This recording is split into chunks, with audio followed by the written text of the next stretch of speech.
Patuloy ang pagtutok ng iba't ibang ahensya ng pamahalaan sa nangyaring landslide sa Zambales at mismo ang PTV News Team ay tumungo doon at narito ang ating report. Tila walang tigil ang pagbuhos ng baha sa Zambales. Batay sa report, lumagpas sa 77 mm ang naitalang pagbuhos ng ulan ng Pag-asa.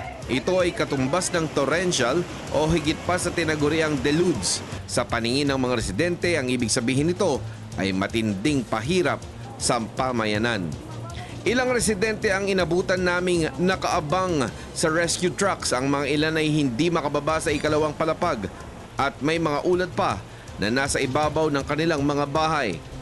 Ang mga kalsada at major infrastructures ay nanatiling buo, pero ang tubig baha ay nagdulot ng pansamantalang isolation ayon sa mga otoridad.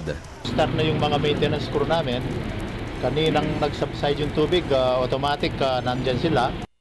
At bukas pagpatuloy natin ang major operation natin para actually at 3 o'clock passable na ang ating mga pangunahing lansangan.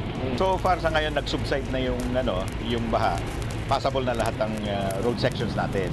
Kaninang umaga dahil magdamag na umulan, maghapon kahapon tapos magdamag na umulan, umapaw ang mga river systems dito. Yung Matain River umapaw. Yung dito sa may Tamayok River, sa may likod nitong munisipyo ng Subic. Lahat ng debris sa may kalsada, inumpisahan na ho namin linisin lahat.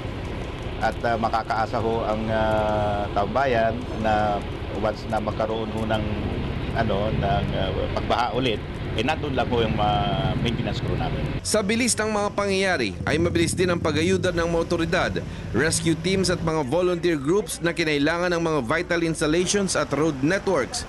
Ang mabilis na nakatulong sa mga ipinarating na ayuda sa mga biktima sa pagsubok ng kalikasan. Tulungan, mabilis na pag-ayuda at kooperasyon ng pribado, pamayanan at pamahalaan para madaling maresolba ang mga sitwasyon na tulad ng bagong habagat ngayong 2013.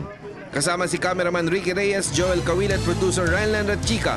Para sa Telebisyon ng Bayan, ako si Emil Carrion.